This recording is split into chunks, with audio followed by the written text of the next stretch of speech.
as like a veteran team in terms of we've kind of over the years been slower starters in the first quarter and the third. And so I think that's just kind of a testament to people's lock in. And then also I think we're just in better shape than we were in prior years. I think that everyone has taken upon themselves to like kind of take that next level. And so I feel like that's kind of a big part of why we're able to kind of turn on the gas and just sustain it.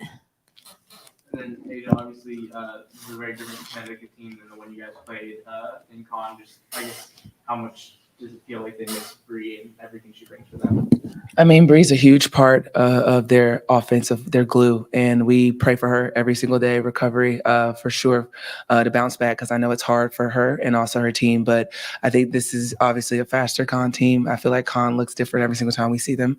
That they're just that good. They utilize their players and they rock and roll out of that. So you could tell that they're missing a big piece. But for us, we have to continue to lock in on our system and understanding that every single team that we see, they're going to look different from when we've seen them before. So we have to hone in to us and make sure that we're doing Aces basketball. Asia, it's been 16 games now, but what has the difference been with Candace as far as the spacing goes for y'all on offense? We're playing and we're getting used to each other, and we're understanding exactly where people want the ball and how they stride and how they play on their best basketball, playing to their strengths. And I think just over time, we're playing a lot more, whether it's in practice, we're communicating a lot more, and now we're starting to just gel and mesh. And I honestly feel like we still have a whole lot growing to do. But right now, obviously, Candace Parker. She's a legend, a Hall of Famer in this league. So she's going to do her. And I think she's surrounding herself with all-stars like us, and we're just going to continue to gel and mesh and form that chemistry together. So yeah, congrats KP too. I think it was the first game of the finals last year, and somebody asked you, can you repeat what Becky said in the locker room? And no. So today you bring it up again. How important is that really for this team, no matter what lead you ladies have, that it's really like treated as if you guys are down. I mean, you're like 20 and you to come off the bench in the fourth quarter. It's as if it doesn't matter the spread. It's all about correcting mistakes and getting out there and doing what you have to do. Yeah, I mean, I can't really say what I want to say because she kind of just walked into the room, but but no, Becky makes sure that we never lose sight of who we are. We have to play Aces basketball for 40 minutes, no matter who we're playing, no matter what the score is, I don't care what's going on the outside. She makes sure that we never have lulls and just feel like we're just complacent in where we are. We have to continue to play and value every single possession because these games matter just as much as the games in the playoffs. So if that means cussing us out and going, Do I? but yeah, we just go ahead and play Aces basketball.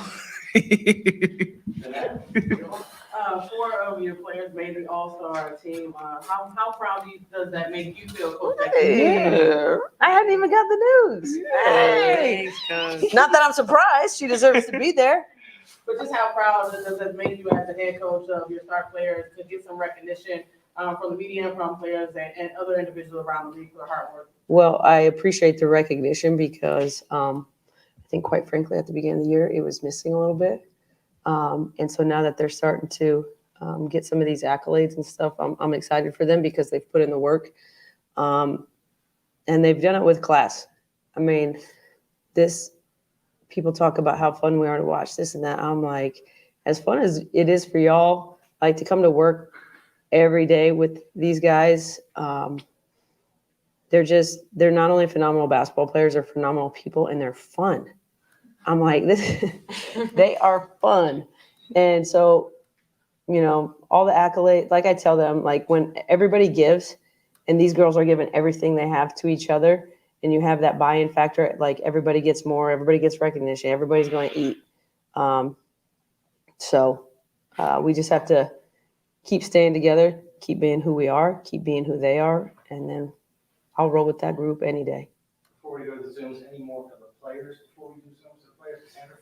Yeah, actually, for KP, you had mentioned that you feel like this team is in really good shape right now. How much do you feel like the new training facility has helped you guys get into that great shape at this point of the season?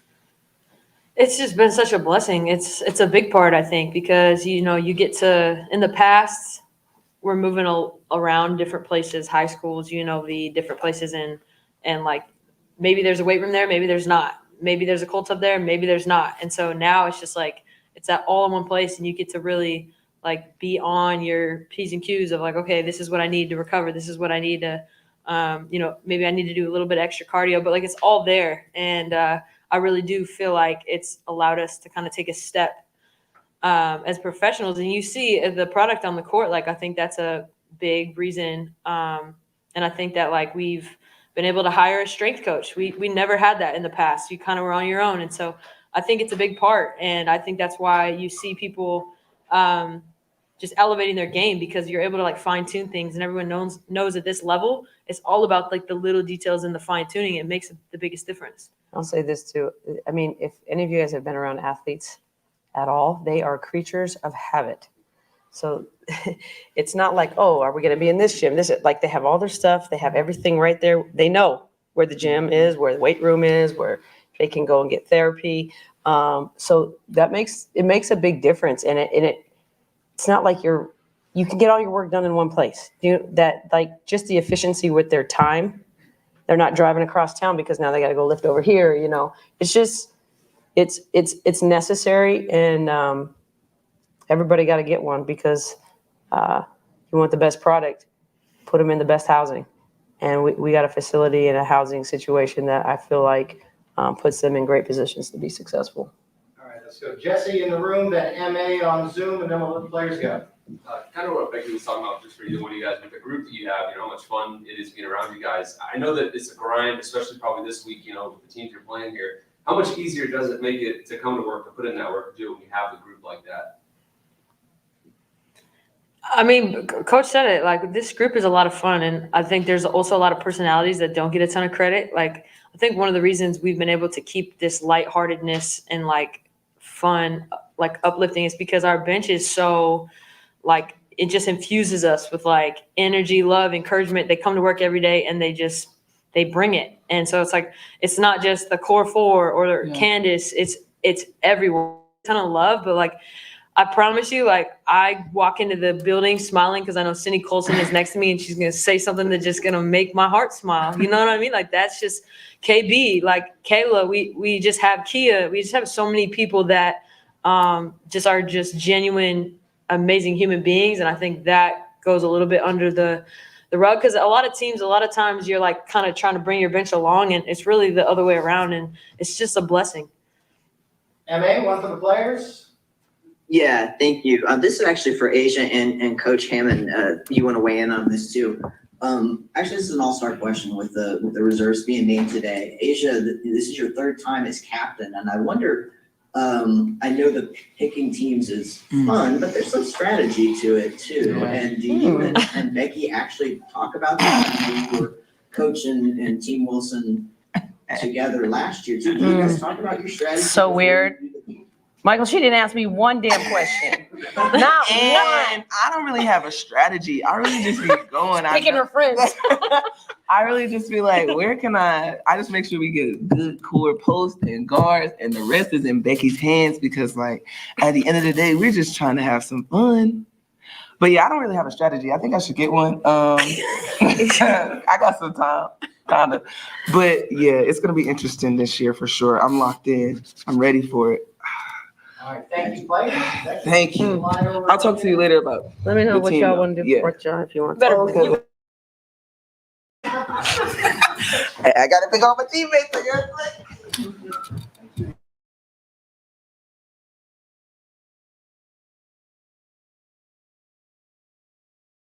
Let's start on the Zooms, Nikias or Christos, whoever's got one. I can go. I have a quick one for Coach Hammond. You've been around basketball for a very long time, obviously. Is this the best passing team that you've been around?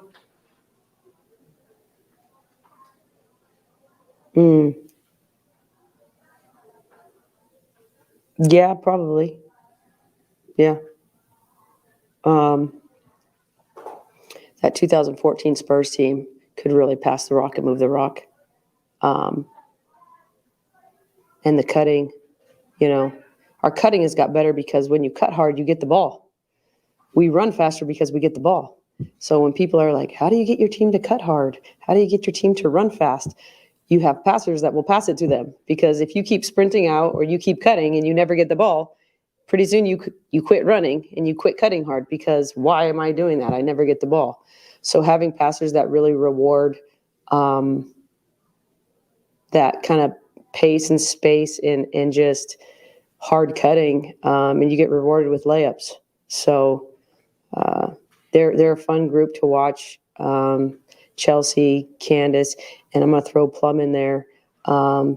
Elite passers. I feel like, Chelsea gets us some layups and stuff. Plum gets us threes. So they kind of dissect the defense differently.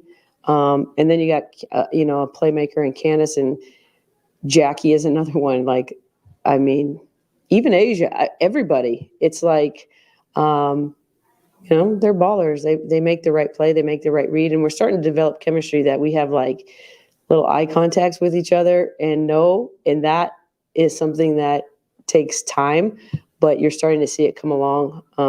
Just like the other day with Asia dropping that dime to Jackie on a backdoor cut. Totally but that wasn't the play at all. They're just reading and playing basketball, and there is no defense for that because you're making the play out of what you're seeing going on. So the defense does that. Our offense does this. You do this, we're going to do that. And so creating that synergy within each other. And like I said, it's a fun way to play because when you're open, you get the ball. So cut hard. Andy? Becky, I know you weren't worried about Candace's scoring or anything, but she's got 15 points in 3 of the last 4 games. What have you been most happy with or impressed with on that side of the ball for her? She's just finding her spots. Obviously, when she hits threes, it's a little bit of a separation factor for us, but we really like her in the short roll and the dunker. I don't mind her mixing in threes like she has been, where she's shooting 3 or 4 a night. I don't want her up around 8 or 9, threes because she's too valuable in other spots. And so we really have had a focus on getting her into some spots where I think she can be successful. In turn, we're successful. She's just ultra deadly. She gets in that paint area or that low block. She's just so long, smart. She just sees things. And so we've been trying to get her in those areas a little bit more concerted effort, and her focus level too, of just finding those areas and going to work. Jen on the Zooms? What's that? Jen on the Zooms? Hey, Coach. Congratulations on the win, first of all. I have 2 quick questions for you. The first one is, what is that motivation that navigates this team getting better as the season goes on? Second part, how better this team can be until the end of the season from your perspective and from what you see so far? Well, I mean, today's kind of a perfect example. I thought our defense blew the first half. Just not engaged. We had a, honest talk at halftime, and they came out, and when they want to play defense and are engaged, what I'm trying to do, Christos, is get that for 40 minutes every time, not play into it. I called quick timeout because they were on pace to score 32, 33 points in the first quarter, and that's too much. That's too easy. It's too much. It's not what we're about. So just keeping them locked in, and it's a little early game today, of course, and I thought it took us a minute to kind of get going, but I don't want to play or ease our way into things, especially on the defensive end. If there's an end that you want to dive into and be locked in on the defensive end, because it's going to create some easy ones. And once we get some easy ones, like I say all the time, this is a game of confidence. It's very empowering and encouraging for everybody when we're getting stops. And I thought in that third quarter, I don't know if they scored for about 5.5 or so minutes. But it's a separation factor for us. So at the end of the day, I'm not coaching against the opponents. I'm saying, are we being who we're supposed to be night in and night out?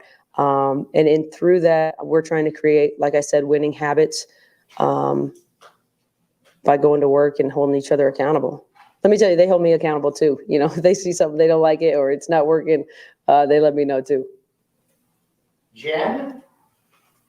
Hi, Jennifer Porty from Let's Talk Women in Basketball podcast. I know that you once said the best play is no play, just play. So I'm curious to know when your team went on a 16-0 run in the third quarter, were you guys setting plays or was that them just playing? I mean, we were just playing out of our defense. So, like I said, when you're getting stops, we're active, we're up and aggressive. It's a game changer for us. Our clips at halftime were all of us being soft, not touching anybody, being reactionary instead of dictating action. And so I thought that the film at halftime that we went through was very glaring, and our smalls, our guards definitely stepped up, answered the call, saw it on tape. Because it's different. I can say it to them in the huddle, and they're like, I am up, I'm doing it, you know. But then when you see it, it hits different. So they saw it, and what I said, you see it, now do something about it. And they did. Also, Asia Wilson, she surpassed you for most. Did she? 15 points, 5 rebounds, and 5 assists in Aces franchise history. I should have taken her out. Sorry, Jennifer, go ahead. Also, Asia surpassed you for most games with 15 points, 5 rebounds, and 5 assists in Aces franchise history. So I'm curious to know, what does that mean to you to have a player who just surpassed your record? I'm curious to know when I got 5 rebounds in my career consecutively. She did it in a row, consistently in a row. Oh, man, I don't even know that stat. You guys come up with some stuff. I have no idea. But at the end of the day, I mean, Asia's going to pass everybody in every record book. So I'll just, wherever I land, I land. But I fully anticipate being passed by multiple players that I'm coaching now. One more in the room, if someone's got a good one, willing to crash it, okay. So Becky, Asia called your halftime talks, you get cussed out, you said honest words. You guys are the leading team in WNBA in third quarter point differential. Besides obviously having those kind of talks, what kind of adjustments or what are you guys doing? Because it's back-to-back games now. You've gone on these big runs right out of the halftime. Are they just looking at the film, or are there other adjustments you guys are making right out of halftime that have allowed you guys to have these big runs in back-to-back games? Well, I'm somebody who, if we come in with a game plan and I don't feel like it's working, I am not sticking with it. Like, we're going to change, we're going to adjust. Because at the end of the day, no matter what we do, their buy-in factor and their effort is the difference maker. Like I said, I could give them the worst scheme in the world, and if they go out and do it really hard and try hard, it'll probably be okay. Vice versa, if I give them a great scheme and they don't really try that hard in it, it's not going to be very good. And so I thought their effort got better, and we did go in and make a few adjustments. And so at the end of the day, I think in the NBA, you give any one of these players a steady diet of the same thing, they eventually figure it out. You have to switch some things up, give them different looks. And sometimes it's a matter of just, stealing 1 or 2 possessions. Okay, on this, we're going to do this. And, going out there and executing it. But the main difference in our second halves, I think, are just going in, seeing it, seeing what we got to do differently, and then going out and executing it. Thanks a lot, Coach. Pieces are off tomorrow, late practice.